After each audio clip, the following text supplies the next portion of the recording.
তো আসসালামু আলাইকুম, রয়্যাল হোস্টের নতুন ভিডিওতে স্বাগতম। তো আজকের ভিডিওতে আমরা দেখব যে কীভাবে আপনারা পিএইচপি ভার্সন চেঞ্জ করতে পারেন cPanel থেকে, বা কীভাবে পিএইচপি ভার্সন চেঞ্জ করবেন, অ্যান্ড এই বিষয়ে কিছু ইনফরমেশন দিয়ে দিব। অনেকে চেঞ্জ করতে পারেন, তারপরে কিছু কিছু প্রবলেম ফেস করেন।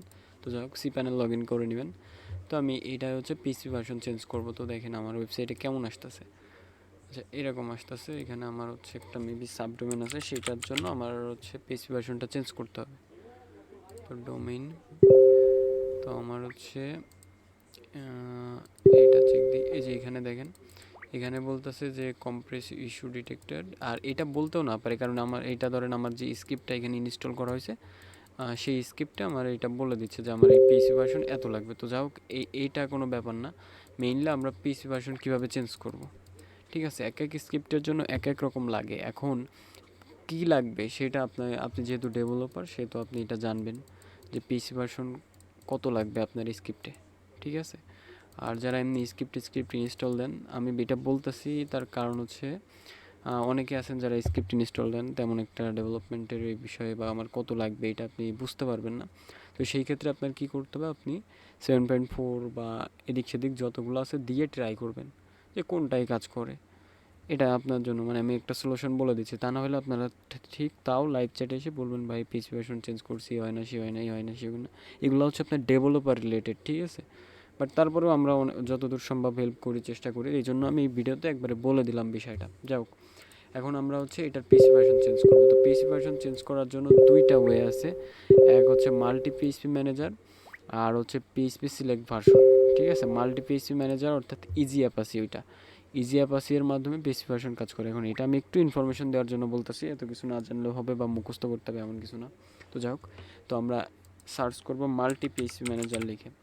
মাল্টি পিএইচপি ম্যানেজার লিখে সার্চ করার পরে আমি যদি এই ডোমেনটা দেখি, এই ডোমেনের পিএইচপি ভার্সন কত দেওয়া রয়েছে, 7.4 দেওয়া রয়েছে এইখানে, ঠিক আছে। কিন্তু আমার এখানে চাচ্ছে 8.0, বা আমি এটা চাচ্ছে বাদ আমি এইটারে 8 অন করতে যাচ্ছি, ঠিক আছে। তো এখানে সিম্পলি টিক দিব আগে। আমি যেইটার পিসি ভার্সন চেঞ্জ করতে চাই ওইটাই টিক দিব, যেই ডোমেনের। দেন তারপরে এখান থেকে আমি কত দিতে চাই, এখান থেকে আমি হচ্ছে 8 অন দিতে চাই। এ দেখেন এখানে কিন্তু দুইটা ভাগ আছে। একটা হচ্ছে আমি দেখাই দিই, এই যে এখানে যে দুইটা ভাগ রয়েছে, সেই দুইটা কি কি, আচ্ছা মেলা বড় করে ফেলছি। এখানে দেখেন, এখানে হচ্ছে একটা সময় নষ্টই করলাম, যাওক। তো এখানে দেখেন এএলটি পিএইচপি, এএলটি আছে, আর একটা হচ্ছে আছে, দুইটা ভাগ আছে, ঠিক আছে। তো আমরা প্রথমে দিব, দিয়ে নিই, তারপর বলতেছি, ঠিক আছে। তো প্রথমে ধরেন আমরা এএস 8 অন দিলাম। হ্যাঁ, দেওয়ার পরে আমরা কি করব, অ্যাপ্লাইতে ক্লিক করব। তো এখানে কিন্তু আমার 8 অন, এই যে পিএইচপি ভার্সন 8 অন কিন্তু হয়ে গেল। এখন যদি আমি রিলোড দিই, তারপরে এখানে আমার যেহেতু 8.0 লাগবে, আমার তো এটা কাজ করবে না সিম্পলি। তো আমি 8.0 দিব। আপনাদের স্ক্রিপ্টে যেটা লাগে সেটা দিবেন, 8.0, বা এখান থেকে পিসি ভার্সন চেঞ্জ করতে পারবেন। এটা দেখে আবার চলে যায় না ভিডিও। এরপরে বাকি আর একটা সিস্টেম রয়েছে, ওইটা ইম্পর্টেন্ট অনেক, আমি বলতেছি এক এক করে। দেখেন আমি হচ্ছে 8.0 দিছি, হ্যাঁ, কিন্তু এখানে আমার ঘুরতেছে হয়তো, এই যে এখানে ইরোর আসছে। আচ্ছা, এই ডোর হচ্ছে ওই ক্লায়েন্টের ডাটাবেজের পাসওয়ার্ড ঠিক নাই, সেই জন্য আসে। যাই হোক, আমার 8.0 কিন্তু কাজ করছে। তো এখান থেকে আমি পিসি ভার্সন চেঞ্জ করতে পারি। আরেকভাবে পিসি ভার্সন চেঞ্জ করতে পারি, সেটা হচ্ছে পিএইচপি সিলেক্ট ভার্সন। ওইখান থেকে আমি যাই। দুইটার সুবিধা অসুবিধা আছে, আমি সেটাও বলতেছি। তো এখানে দেখেন, এখানে কিন্তু আমাদের পিএইচপি ভার্সন কাজ করতেছে। আর যখন এই যে পিএইচপি সিলেক্টর, অর্থাৎ এইটা ক্লাউড লিনাক্সের মধ্যে পড়ে, তো এটার দরকার নয়। যাই হোক, পিএইচপি সিলেক্টর মনে রাখেন। তো পিএইচপি সিলেক্টরের এইটা হচ্ছে এখান থেকে পিএইচপি দেওয়া আছে। আমি যদি এই ক্লাউড লিনাক্স ইউজ করতে চাই, তাহলে আমাকে এই যে ইউজে ক্লিক করে আর কি ইউজ করতে হবে। এখন ইউজে কিন্তু ক্লিক করার অপশান এখানে আসতেছে না, বা এখানে ক্লিক করতে পারতেছে না। এটা কীভাবে করবেন আমি দেখাচ্ছি। তার আগে আমি আরেকটু বলিনি, এই পিএইচপি সিলেক্টর ইউজ করলে আপনার কী সুবিধা থাকবে। মাল্টি পিএইচপি ম্যানেজার ইউজ করলে ওইখানে আপনার ওই যে সার্ভার থেকে, অর্থাৎ মেইন সার্ভারের থেকে বা মেইন প্রোভাইডার থেকে আপনাকে যে এক্সটেনশনগুলো অ্যালাউ করে দিবে, অনলি সেই এক্সটেনশনগুলো ইউজ করতে পারবেন। বা সেই কনফিগারেশনগুলাই পাবেন। এর বাইরে আপনি এক্সট্রা করে কোনো কিছু অ্যাড করতে পারবেন না, কোনো কিছু বাদ দিতে পারবেন না। আর পিএইচপি সিলেক্টর ইউজ করলে আপনি এইগুলো সব নিজে নিজে কন্ট্রোল করতে পারবেন। সেটা কীভাবে? এই যে এক্সটেনশন আছে, এক্সটেনশনের থেকে আপনার যেইটা খুশি আপনি সেইটা এখান থেকে টিক দিলেন, যেটা লাগবে আপনার, হ্যাঁ, যেটা লাগবে না সেটা দিলেন না। এখান থেকে কিন্তু সব কিছু আপনি কন্ট্রোল করতে পারবেন। অপশনের থেকে আপনি এখান থেকে যা যা লাগে এগুলা কী বা কী দিয়ে কী, এগুলো আপনি যদি ডেভেলপমেন্ট রিলেটেড জানেন তাহলে এগুলো নিয়ে প্রশ্ন থাকবে না। তারপরে ইনশাল্লাহ পরবর্তীতে যদি এগুলো না বোঝেন সেক্ষেত্রে জানাবেন কমেন্টে, এগুলো নিয়ে ভিডিও বানানোর চেষ্টা করব।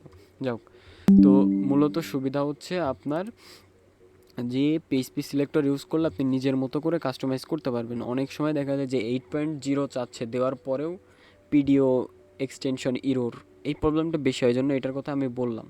প্রবলেমের কথা অনেকে শেয়ার করে না ভিডিওতে, বাট আমি বললাম, সমস্যা নাই। তো দেখেন পিডিও মাইস্কুয়েল, এই যে এইখান থেকে কিন্তু আপনি কাস্টমাইজ করতে পারতেছেন।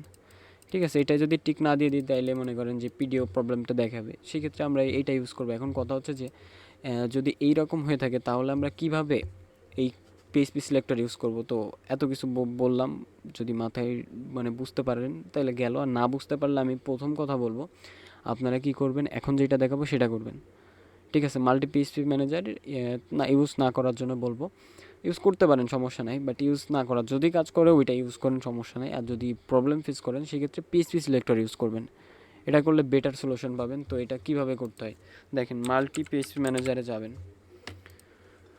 যার পরে ধরেন আমি এই ডোমেনটাই আমার হচ্ছে ওই পিএইচপি সিলেক্টরের মধ্যে আনবো। তার জন্য কি করব, এএলটি ধরেন যে কোনো একটা কিছু দিবেন, এএলটির যে কোনো একটা ভার্সন সিলেক্ট করবেন, ধরেন 8.1 দিলাম, এএলটি এর দিলাম, দিয়ে অ্যাপ্লাইতে ক্লিক করলাম, করলে এটা সেভ হয়ে গেছে। এখন যদি আমি পিএইচপি সিলেক্টরে যাই, ওই যে পিএইচপি সিলেক্ট পিএইচপি ভার্সন, হ্যাঁ, এটার মধ্যে যদি আসি, আসার পরে দেখেন এই যে ইউজ পিএইচপি সিলেক্টর অপশন চলে আসছে, দিয়ে কনফার্মে ক্লিক করে দিব। তো এখানে একটু লোড নেবে, দেখি, এই যে এখানে লোড অলরেডি নিয়ে এই যে হয়ে গেছে। এটা কিন্তু এই দেখেন এএলটি পিএইচপি ভার্সন পেজে ভার্সন এএলটি কাজ করতেছে, এখন ক্লাউড লিনাক্স কাজ করতেছে। এখন আমি কি করব, এখন হচ্ছে ধরেন 8.1 দিয়ে দিলাম। তো 8.1 দেওয়ার পরে এটা আসতেছে, কারণ আমার এইটা হচ্ছে কিসে লাগবে, 8.0 লাগবে। যাই হোক, ওইটা আমি এটা দেখাচ্ছিলাম জাস্ট এক্সাম্পল হিসাবে, এটা কোনো কিছু না। মেইনলি আমরা এখান থেকে পিসি ভার্সন কীভাবে সিলেক্ট মানে চেঞ্জ করতে পারি। তো আপনাদের এখান থেকে যেই ভার্সনটা লাগবে আপনারা সেই ভার্সনটা সিলেক্ট করবেন। হ্যাঁ, ধরেন 8.0 লাগবে, 8.0 দিলেন, আর 7.4 লাগলে 7.4 দিলেন। আপনাদের এখান থেকে যে ভার্সনটা লাগবে সেই ভার্সনটা দিবেন। ধরেন 7.4 লাগলো, 7.4 দিলাম।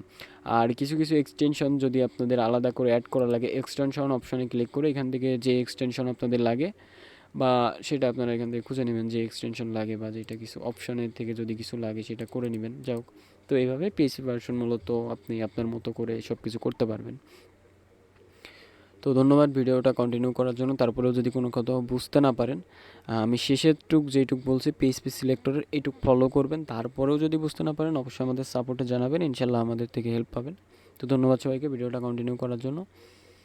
আর যারা ডোমেন হোস্টিং কিনতে যাচ্ছেন তারা রয়্যাল হোস্ট থেকে কিনতে পারেন। যে কোনো প্রবলেমে ইনশাল্লাহ ইনস্ট্যান্ট এখান থেকে সাপোর্ট পাবেন, লাইভ চ্যাটে বা টিকিটে বলেন বা আমাদের হোয়াটসঅ্যাপে। তো ধন্যবাদ সবাইকে ভিডিওটা কন্টিনিউ করার জন্য।